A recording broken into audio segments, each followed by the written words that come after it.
پورا کرتا رہے گا۔ رب تعالیٰ کا ارشاد گرامی ہے، اور جو اللہ تعالیٰ سے ڈرے اللہ تعالیٰ اس کے لیے نجات کی راہ نکال دے گا اور اسے وہاں سے روزی دے گا جہاں سے ان کا گمان بھی نہ ہو۔ اور آپ نے فرمایا، اگر تمہارا اللہ تعالیٰ کی کامل قدرت پر ایمان ہے اور میری نبوت کے صحیح ہونے پر یقین ہے، اور تمہیں اپنے ایمان میں کمال اور خلوص حاصل ہے، اور اگر تم اپنے دعوے ایمان اور خلوص میں سچے ہو تو اس قسم کے سوال کرنے کا تمہارا کیا مقصد ہے؟ قوم نے جواب دیا کہ ہم آسمانوں سے کھانا اترنے کا سوال کر کے ایک معجزہ طلب نہیں کر رہے ہیں، بلکہ ہمارا یہ سوال در حقیقت کئی چیزوں کی طلب پر مشتمل ہے۔ نمبر 1، ہم چاہتے ہیں کہ آسمانوں سے ہمارے لیے کھانا اترے، کیونکہ ہم بھوک میں مبتلا ہیں اور ہمارے پاس کھانے کی کوئی چیز موجود نہیں۔ نمبر 2، ہمیں اللہ تعالیٰ کی قدرت پر یقین ہو جائے، لیکن جب ہم اس کا مشاہدہ اپنی آنکھوں سے کریں گے، یہ کھانا آسمانوں سے نازل ہوا ہے، تو ہمارا یقین اور بڑھ جائے گا اور اطمینان میں قوت حاصل ہو جائے گی۔ نمبر 3، ہم آپ کے کئی معجزات کو دیکھ کر آپ کی صداقت پر یقین کر چکے ہیں۔ جب یہ معجزہ بھی دیکھ لیں گے تو آپ کی صداقت و نبوت پر ہمارا یقین اور زیادہ ہوگا، آپ کی معرفت اور زیادہ حاصل ہوگی، آپ کے متعلق اور اطمینان ہو جائے گا۔ نمبر 4، اس سے پہلے آپ نے اگرچہ معجزات دکھائی ہیں، لیکن وہ تمام زمین سے تعلق رکھنے والے تھے۔ ہم یہ معجزہ دیکھنا چاہتے ہیں جس کا تعلق آسمانوں سے ہے۔ یہ عظیم اور عجیب معجزہ ہوگا۔ جب ہم اس کا مشاہدہ کر لیں گے، ہم اس پر گواہ بن جائیں گے۔ بنی اسرائیل کے جو لوگ نہیں حاضر ہیں انہیں بھی بتائیں گے۔ نمبر 5، ہم یہ کھانا بطور تبرک کھائیں گے کہ یہ نبی کے معجزے سے حاصل ہوا ہے۔ نمبر 6، اور ہم یہ کھانا بطور محبت کھائیں گے کہ ہمیں یہ اپنے نبی کے ذریعے حاصل ہوا ہے۔ عیسیٰ علیہ السلام کی مائدہ کے لیے دعا۔ عیسیٰ بن مریم نے عرض کی، اے اللہ تعالیٰ، اے ہمارے رب، ہم پر آسمان سے ایک خوان اتار کہ وہ ہمارے لیے عید ہو، ہمارے اگلے پچھلوں کی، اور تیری طرف سے نشانی ہو، اور ہمیں رزق دے، اور تو سب سے بہتر روزی دینے والا ہے۔ جب عیسیٰ علیہ السلام نے دیکھا کہ ان لوگوں کا معجزے کی طلب پر اصرار ہے اور غرض بھی ان کی صحیح ہے، تو آپ نے دعا کرنے کا پکا ارادہ کر لیا۔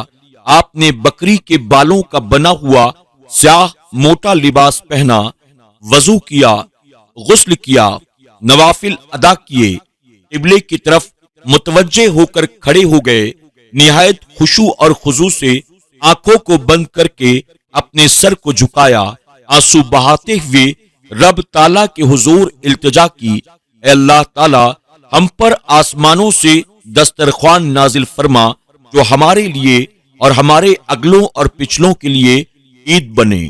یعنی جس دن آسمانوں سے خوان اترے گا، ہم اسے اپنے لیے عید کا دن سمجھیں گے۔ ہم بھی اس دن کی عظمت کریں گے اور ہمارے بعد آنے والے بھی اس کی عظمت کریں گے۔ فائدہ، اس سے معلوم ہوا کہ جس روز اللہ تعالیٰ کی خاص رحمت نازل ہو، اس دن کو عید بنانا اور خوشیاں منانا، عبادتیں کرنا، شکر الہی بجا لانا طریقہ صالحین ہے، اور کچھ شک نہیں کہ سید عالم صلی اللہ علیہ وسلم کی تشریف آوری اللہ تعالیٰ کی عظیم ترین نعمت اور بزرگ ترین رحمت ہے۔ اس لیے حضور اکرم صلی اللہ علیہ وسلم کی ولادت مبارکہ کے دن عید منانا اور میلاد شریف کے موضوع پر نعتیں پڑھ کر، تقاریر کر کے، تلاوت قرآن کر کے شکر الہی بجا لانا اور اظہار فرح و سرور کرنا مستحسن و محمود ہے، اللہ تعالیٰ کے مقبول بندوں کا طریقہ ہے۔ میں نے اپنی کتاب شمع ہدایت میں اس موضوع پر کافی بحث کی، یہاں اس کا ایک ورق بطور خلاصہ ذکر کر رہا ہوں۔ صاحب کتاب لکھتے ہیں، عید کو عید اس لیے کہا جاتا ہے کہ کہ اس میں اللہ تعالیٰ کے احسانات لوٹ کر آتے ہیں اور ان کے آنے سے سرور بھی غالباً لوٹ آتا ہے۔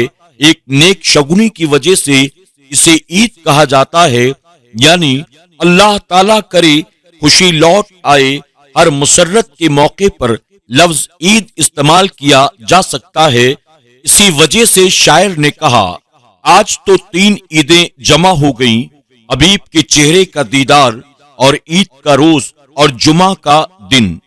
معلوم ہوا کہ ہر مسرت کے دن کو عید کہنا فقہاء کرام کے نزدیک جائز ہے۔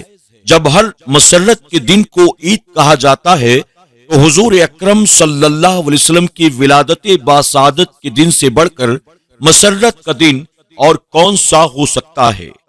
حضرت ابن عباس رضی اللہ تعالی عنہ سے مروی ہے کہ آپ نے الیوم اکملتم لکم دینکم آیت کریمہ تلاوت کی۔ وہ آپ کے پاس ایک یہودی تھا، اس نے کہا، اگر یہ آیت کریمہ ہم پر نازل ہوتی تو ہم اس دن کو عید بناتے۔ تو حضرت ابن عباس رضی اللہ تعالی عنہ نے فرمایا، بے شک یہ آیت کریمہ اس دن نازل ہوئی جس دن 2 عیدیں تھیں، ایک جمعہ کا دن اور ایک 9 ذی الحجہ کا دن۔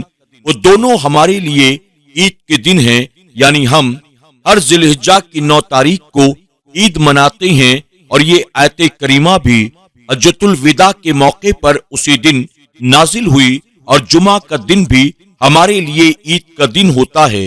اس طرح یہ آیت کریمہ جب نازل ہوئی اس دن 2 عیدیں تھیں۔ واضح ہوا کہ جمعہ کا دن اور عرفہ کا دن اللہ تعالیٰ کی خصوصی رحمتوں کے نازل ہونے کی وجہ سے جب عید بن گئے تو یقیناً جس دن سراپا رحمت جان رحمت حبیب کبریا صلی اللہ علیہ وسلم تشریف لائے، وہ دن سب عیدوں کے دنوں سے بڑا ہے۔ البتہ محبت اور ایمان کے بغیر اسے سمجھنا دشوار ہے۔ میرے پیارے آقا علیہ الصلوۃ والتسلیم کے پیارے دیوانوں، خاتون جنت حضرت فاطمۃ الزہرا رضی اللہ تعالی عنہا کی کنیزوں، آج کے درس میں بس اتنا ہی۔ انشاءاللہ مزید باتیں زندگی رہی تو کل کے درس میں ہم اور آپ سماعت کریں گے۔ کل تک کے لیے اجازت دیں، اپنا اور اپنوں کا خوب خیال رکھیں۔ السلام علیکم ورحمۃ اللہ وبرکاتہ۔